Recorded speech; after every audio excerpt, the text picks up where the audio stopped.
You have had such a diverse and complex life and started out in Canada under very difficult circumstances at a very difficult time. How did you rise above racism? Because your degree of success by anyone's standards is amazing. But looking back to when you were born near Vancouver in 1936, just close to the beginning of the War Measures Act and the persecution of Japanese Canadians, how did you combat racism in your own world? Well, thank you, Terry, for that question. It's true that when the Japanese were removed from the West Coast in 1942, it was basically because of racism towards our community, not only by British Columbians, but by their own government. And for me, that was a lesson. As I grew older, I recognized the fact that what happened to us likely should have never happened. And yet, it did happen.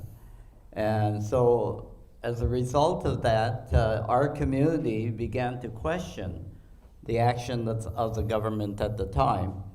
And later on, our association, the National Association of Japanese Canadians, decided that as a result of what happened, that we pursue redress because we felt that our community was unfairly treated during the war.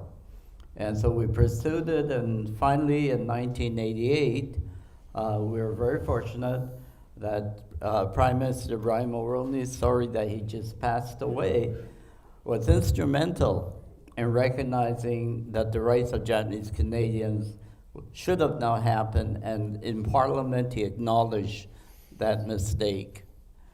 And I'd like to just, if you don't mind, Terry, I'd like to just read parts of the book that relate to that section, because this is my tribute to our Prime Minister. I know in the last few days there's been many words being spoken by very prominent Canadians about the legacy, his contribution he made.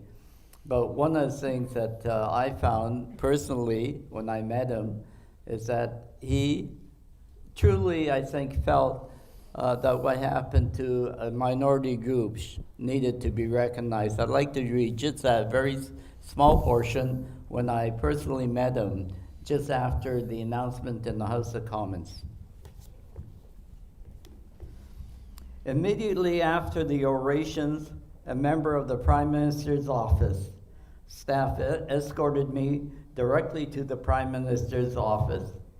Waiting alone to meet with the Prime Minister, I wondered, how should I greet him? Should I address him as Mr. Prime Minister or Honorable Brian Mulroney?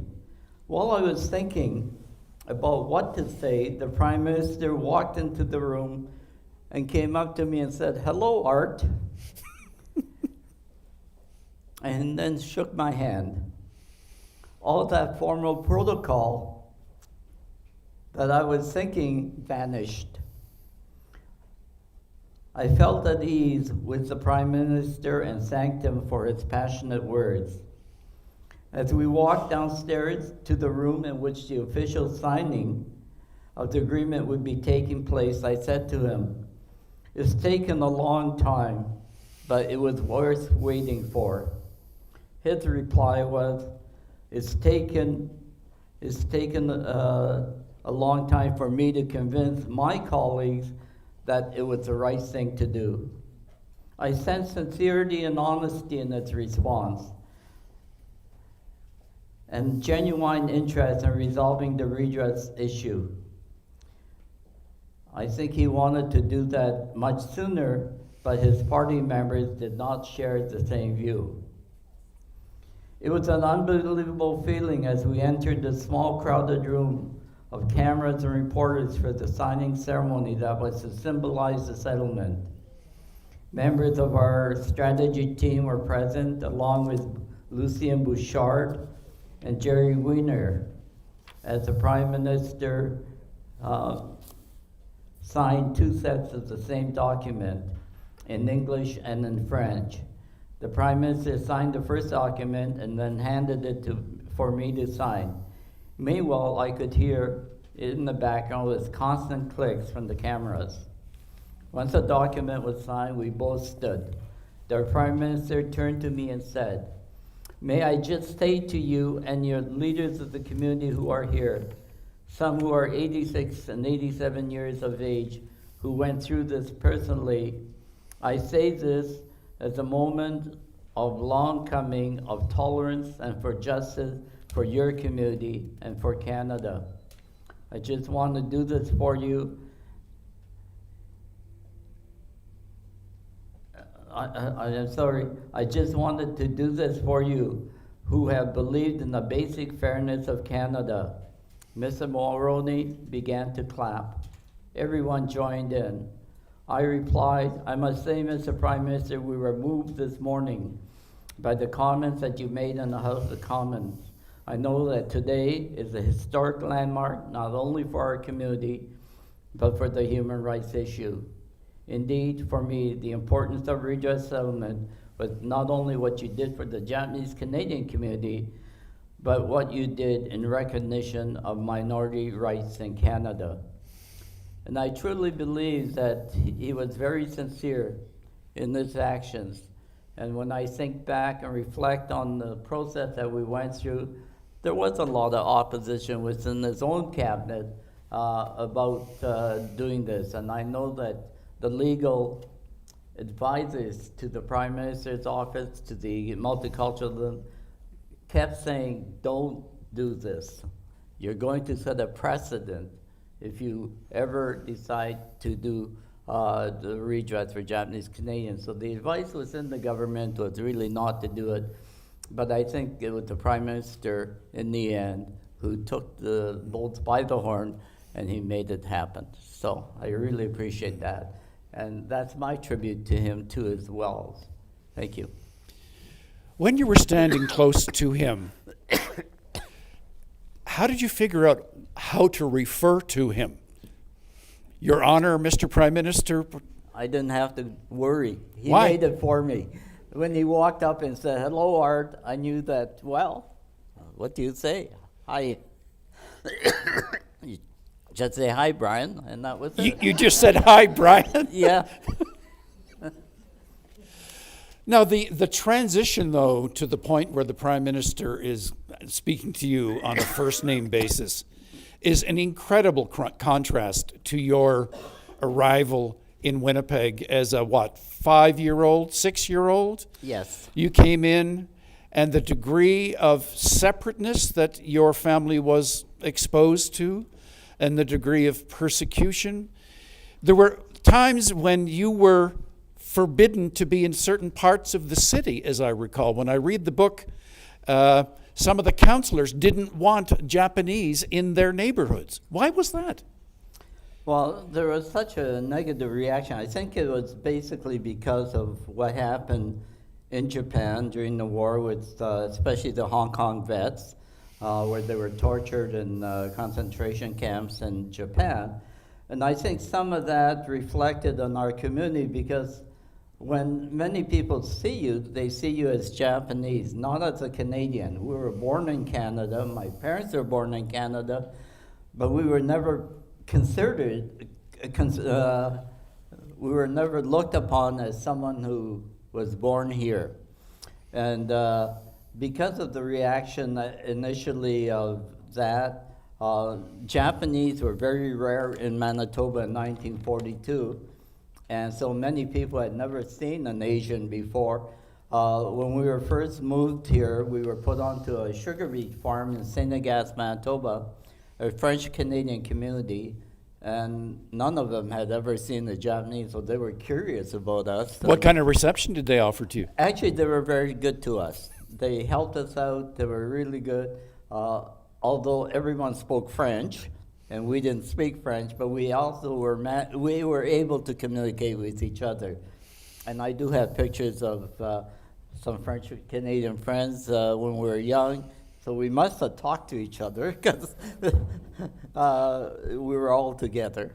When you moved into the city, Yeah. yes. How did your experience with neighbors change?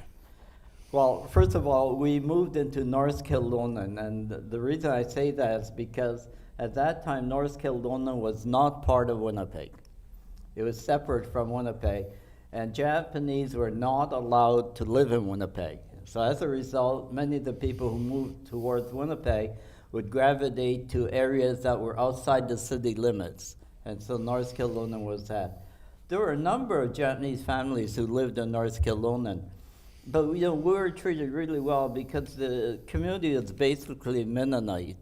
And I think their experience might in some ways equate to ours in terms of discrimination, because they really opened their arms to us. Many of us attended their churches and so on. And so as far as that's concerned, we were accepted in the community there. Although on the playground, sometimes there's a lot of negative things thrown at us. And I remember getting into a fight when I was in grade 4 and being strapped in the end for being in the fight because people are calling you names and you react. But I guess that's not what you do when you're young. There was a point when you wanted to get to play hockey and to buy hockey gear. What did you do about getting the gear? Oh, well, we lived in the central part of Winnipeg, around Logan Avenue and Salter. Many of the kids who lived in the area were pretty poor, and they didn't have hockey equipment. Many of them didn't have anything, proper equipment at all. So I was coaching the team and looking after it, and we decided that we would go out in the community and ask for donations so we could buy kids hockey sticks and so on. And while we were doing that, the Winnipeg Parks Board that looked after the rinks heard about it, and then we got called over by them, and they said, you have to give the money back. You're not supposed to do that. And so a friend of mine and I actually went to City Hall, and we met with the mayor. Stephen Juba, right? Stephen Juba. Yeah. And we told him what happened. And in the end, he said to us, look, don't worry, keep the money, I'll look after it. And that was it. But it was interesting, the bureaucracy, even at that time, we're trying to help kids, and yet the Parks Board felt that that wasn't the thing that we should be doing. Did you have a noticeable time when racism began to fade or change? Well, I think I encountered more racism during the time that we were negotiating with the government, especially because it was in the media law, and I would get phone calls from people that I didn't know, or I'd be on a radio program doing an interview, and there were some comments directed to me, especially referring to us that we should go back where we came from. And I was, whenever I got that question, I sort of turned it around and said, well, I would like to try to go back where I came from, but I'm here. And then they said, well, what do you mean? Well, you have to explain to them that many of the people who were affected were born in Canada. So this is our country, so where do we go back to? And so it was that way of diffusing it. And I found that most people who didn't understand, after you talked to them for a while, they began to understand the issue.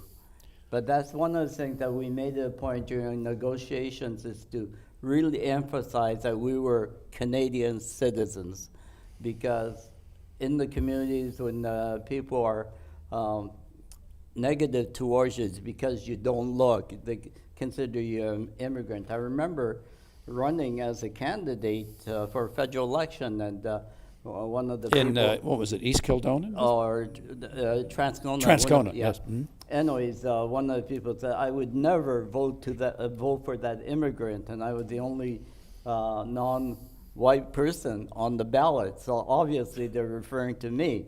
But that was the perception that because we're visible, that you get from people. So they don't understand that we were here for 5 generations. You began to counter racism in your own way by embracing Manitoba's diversity.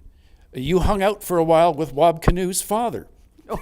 Well, actually, I attended Truth and Reconciliation when they first started the meetings in Winnipeg, and he was on the panel that I was on, and when he mentioned that his son was Wab Kinu, well, and then now he's the premier, so that's, and I'm sorry to say that Wab's father passed away a while back, but he was a great man, and he certainly, in his life, tried to gap the understanding between the Indigenous and the other peoples. And you work to be more inclusive with not just people in Canada, but you went to South America and worked with people who were persecuted there as Japanese Bolivians, Japanese Brazilians. Brazilians, yes? Yes. Why did you do that? Well, you know, when I first became involved with redress, it was basically what we knew about Canada and the United States, because both are treated very similarly. Then I went to Peru, and I found out a whole different story there. The Japanese Peruvians, during the time of the war, were kidnapped by the American soldiers. They were kidnapped, taken to a place in Texas, in the concentration camp, held there as hostages for trading for prisoner of wars with Japan.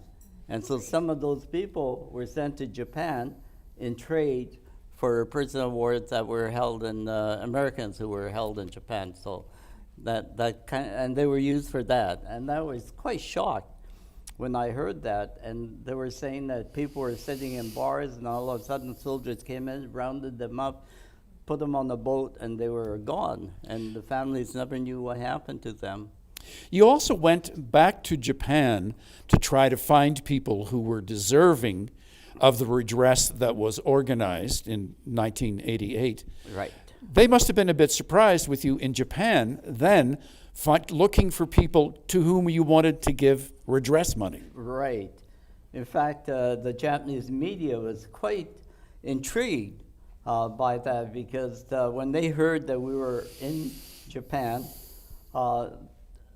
to give money that the Canadian government was looking to redress those people, and there were 4,000 people, by the way, who were sent to Japan from Canada. Half of them were Canadian citizens, but they were young at the time. And one of the options that the government tried to force on our community is go to Japan.